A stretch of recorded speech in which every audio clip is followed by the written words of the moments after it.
Welcome back to the 2023 Big 12 Football Media Days presented by Old Trapper. Now on the stage, we have Iowa State coach Matt Campbell. If you have a question, please make sure to raise your hand. We'll start with an opening statement from Coach. Coach? Yeah. Well, I'll start with this. It's just a sincere sense of gratitude to be here at Big 12 Media Day. I would certainly thank all of you for all you do for the Big 12 Conference and, certainly our football program. For me, it's also an honor to represent Iowa State University, our athletic department, and certainly our football program. To me, we were able to bring four great young men with us here today, two juniors and two seniors that came with us. Our two seniors are on the defensive side of the football, two young men that have been just stalwarts of the success in our football program. Gary Vaughn, one of the great leaders and linebackers in the Big 12 and certainly our football program, a guy that's really built his career from the ground up, starting on special teams and then really starting the last 3 years of Will linebacker. And then TJ Tampa, and TJ, one of the best young DBs in college football, a guy that his career has just grown and grown and grown over the course of the last 4 years. So really proud of those guys. And then two juniors that are with us, two young men that in my opinion stand for how we do what we do at Iowa State. They've been 3-year starters for us. Jalen Knoll at wide receiver, one of the talented, tough character young men in our football program. His leadership has been really special to watch. And then Bo Frailer, our starting middle safety, again, a 3-year starter for us on the defensive side of the football. And so really proud of those guys. I would just say from my standpoint, really since December, it's been really fun to be with this football team and watch its growth happen. We've really kind of looked inward after, a tough football season for us a year ago. That inward look at it, really looking at the things that are really important to us when we're at our best, our culture, our process, our people, and certainly our purpose. And I don't know if I could be prouder of our coaching staff and certainly the young men and the growth that we've been able to make over the course of the last 6 to 7 months. So obviously with that said, I'll open up any questions that you have for me. Again, if you have a question, please make sure to raise your hand. We'll go here to center left, third row. You'll stand and state your name and affiliation. Hey, Coach. Sean Jarrett with CBS Sports. How you doing? I'm great. I'm glad. Coach, I was wondering if you could give us any update on the gambling investigation and specifically the status of quarterback Hunter Deckers. Yeah, right now for us, that investigation is ongoing and, just continues to, not really have a lot of clarity to it. But I think we're getting closer to getting clarity. And, the appreciation that I have is they've kind of given me the opportunity to be removed from that process and just give me the results once the results come our way. I think what I would just say for any of our young men that either are or aren't involved in this is it's a great learning lesson. Part of what I love about teaching is, you're teaching 18 to 22-year-old young men. And, there's rules and regulations and, we'll kind of learn what happened in that situation here shortly. But, it's a great teaching moment and, how to handle things when it doesn't go well and then how do you respond from that. So once it's time to kind of have clarity to that and then respond to that the right way, I know our football team and certainly the young men in our team will do a great job of that. All right, we'll go to the far right. Coach Jake Hatch from the Locked On Sports Network. Just wanted to ask you, you go to two of the newcomers, Cincinnati and BYU this year. Your thoughts on them coming into the conference?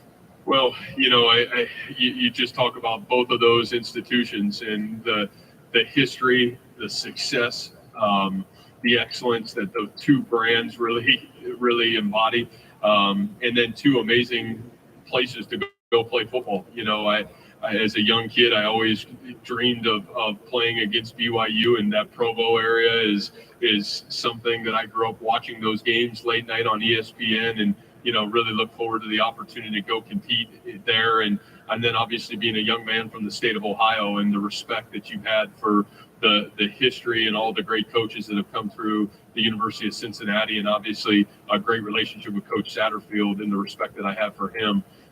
It'll mean a great deal for me to be able to go to Nippert Stadium and have the opportunity to compete there as well. So I think a general excitement. We know it'll be a great challenge because of the the quality of coaches and the quality of teams that both of those institutions represent. But I've always felt like it's great to compete against the best, and you feel like you got two great opponents in both of those programs. We'll go to center left, second row. Hey, Matt, Colin Wilson with the Action Network. Last year, we talked about tight end depth possibly being an issue. There was a drop from 68% of 12 and 13 down to 38%. Yeah. Is the tight end depth ready to get back up to 68% level of 12 and 13 usage? Yeah, what a great comment. And I remember that question. I was probably haunted by that mid-season a little bit. But, a little bit of that, honestly, we had some really tough injuries. Easton Dean, who had really come on for us last year in fall camp, was injured and really played sparingly for the first 70% of the football season. To get him back was huge. Tyler Moore was a young player that got injured right at the start of camp and really played limited all season. And then Deshaun Hanica really kind of grew as the season went. And so, not to make excuses, but those injuries, one thing that the positive about those injuries is it forced a lot of other guys to get on the field and have to play for us. Steve O'Klotz emerged. Obviously Easton was able to fight back. Deshaun Hanica really started to play great football the second half of the season. And then you talk about the underswell of youth in our program at that position. I would tell you, in my opinion, we are as deep at the tight end position as we've been since we've been at Iowa State. A lot of credit goes to the recruiting Coach Taylor Mauser has done for us.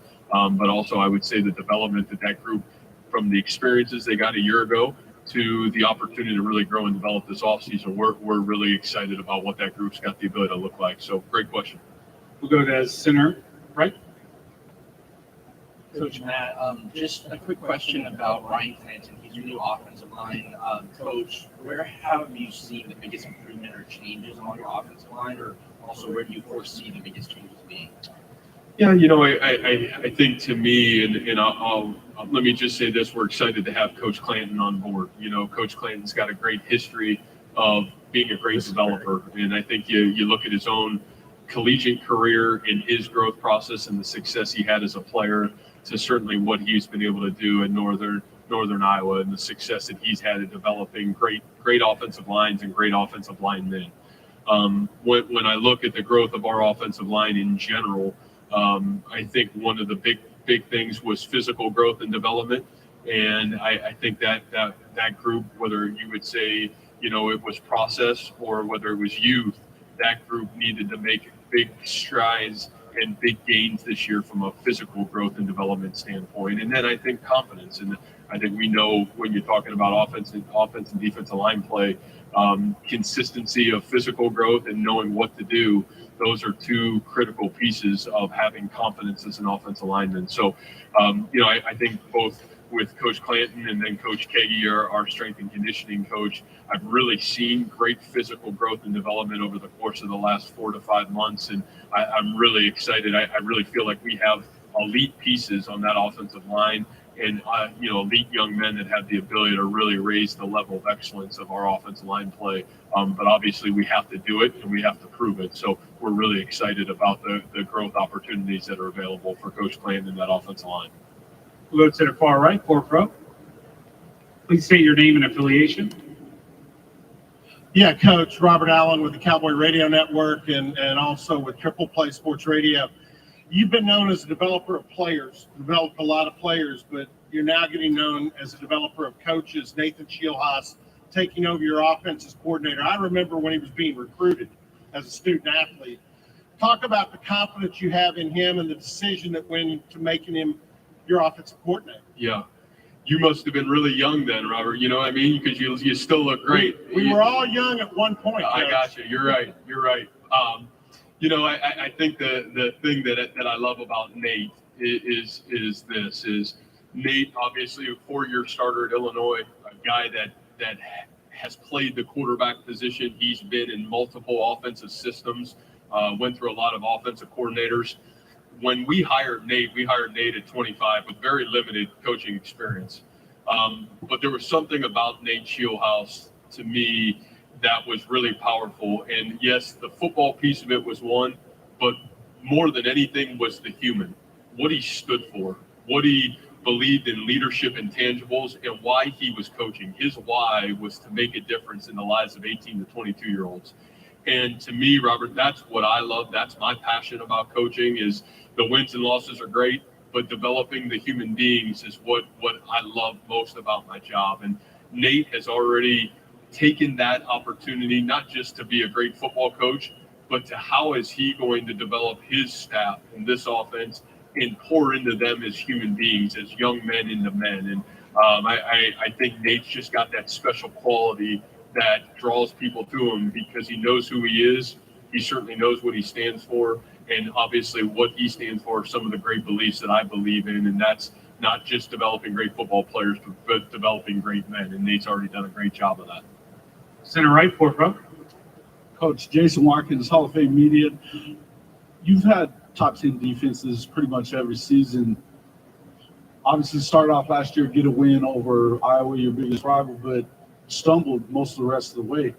What is it going to take to kind of get to that next level and be competing for that Big 12 championship? Yeah, great question. You know, I the one thing that I've always said about our program is, and I think you look at our 7 to 8 years, is, you know, we've been worthy to suffer sometimes. And, you know, I think at our place, our ability and hopefully our humility to understand why there have been setbacks and whatever's impeded us has been able to dissect that and then come together as one to empower us forward. And I think last year, you know, you can point to a lot of different things. There were a lot of things we did well, and there were a lot of things we didn't do well. And I think all of us, from myself to our assistant coaches to our players, having the humility to see where are our gaps and how do we do a great job of filling in those gaps together, moving ourselves forward. That's critical for us. You know, our ability to have success at Iowa State is probably different than a lot of places. You know, we've got to go up the rough side of the mountain. You know, there's no easy fix, and we got to win as a team. We're not going to have just human erasers running all over the film. Our team has to play together to win football games. And I think we know that. And, you know, what I've probably been inspired of maybe is about any group that I've ever been around since I've been at Iowa State has been the rallying of our football team together to grow forward, to want to take the lessons we learned. And you can say, well, we were a really young football team a year ago. You know, we were the third youngest team in college football. And sometimes we acted like it. Maybe sometimes we coached like it too. But the ability to learn and grow from what I saw a year ago and take the positive and the negative and move forward, that's really what it's going to take. And we're going to have to win in the margins. We're going to have to, when we're playing at our best, our detail and precision is as good as anybody in college football. And that's what it's going to take for us to have great success. We'll go center right in the back. Coach Lynn Harrington with ALI and Power 5. How you doing today? I'm doing great. All right. So it's no mystery. Every year, the defense, you know, Iowa State, John Heacock feels like one of the best units in the country. Can you talk about what John Heacock means to your program and your relationship with him, considering you guys go back to your Toledo days? Yeah. Well, our relationship even goes farther back. You know, as Robert wants to start aging ourselves, I'm going to go back to me as a high school football player. Coach Heacock was the head football coach at Youngstown State. You know, went through a little bit of the recruiting process with Coach Heacock, and you know, his family his father was an educator in the same area where my father was an educator, and so the relationship that we have had with the Heacock family and Coach Heacock, it dates back to a long time. And for me, you know, trust is so critical in this journey, especially in college football, and it's a time that relationships, continuity, and trust, it's hard to find that. But for me, that's what John's meant to me. You know, a young coach, shoot, I'm only 43. I still far from having all the answers. You can imagine what I was at 32, 33 years old as a young head football coach. And to have somebody like Coach Heacock come on board who had head coaching experiences, had been through the highs and the lows that college football can bring, he's been a steadying force every step of the way for me. And you know, I think what's been so rewarding is to watch the success we've been able to have on defense and him get the credit for it, because I think John's one of the great coaches in college football. What we do on defense is not really what's special. How we do what we do on defense is what's made us really special, and it starts with his leadership. I think it's his humility to man, be a great listener to myself or our assistant coaches, to have input, to have courage enough to stand up and lead the right way. And just like I talked about with Nate, that having a real relationship with the players, knowing that these are 18 to 22-year-old young men, our job and responsibility is still to build young men and to be a great teacher of young men. That's really what his greatest gift is. And so, I know we wouldn't be where we're at Iowa State, and I certainly wouldn't be where I'm at without his guidance, his relationship, and certainly his love for our players and our coaches. He's been nothing short of exceptional. Have time for one final question. We'll go to center left, third row. Randy Peterson from the Des Moines Register. Matt, Iowa State's celebrating 100 years of Jack Trice. What's that mean to you? What's it mean to your program? Yeah. I think for us, when I got to Iowa State, Randy, you were looking for glimpses of excellence and just a powerful story to rally around, and I don't know if there's a greater trailblazer and a greater man of courage that sticks in the Iowa State University, or certainly its football program, than what Jack Trice has meant to, college athletics and certainly Iowa State University. As all of you, whether you know or not, Jack Trice, this young man at 18 years old leaves Cleveland, Ohio to travel to Ames, Iowa to break the color barrier of student athletes at Iowa State. And the courage and the resolve to make that journey, comes to Iowa State in a game in Minnesota, loses his life after that football game a couple days later. And to me, the spirit, the courage, and just who he was and what he was able to do for so many after him, it's been a great rallying point for our football program as we've continued to try to send this program to be able to tell this great man's story to the entire world. And it's another opportunity this year with his 100th anniversary of his death to be able to tell how important he's been to our university, but also how transformational he's been to so many of our student athletes here at Iowa State. So thank you. Thank you for your time, Coach. All right, thank you guys.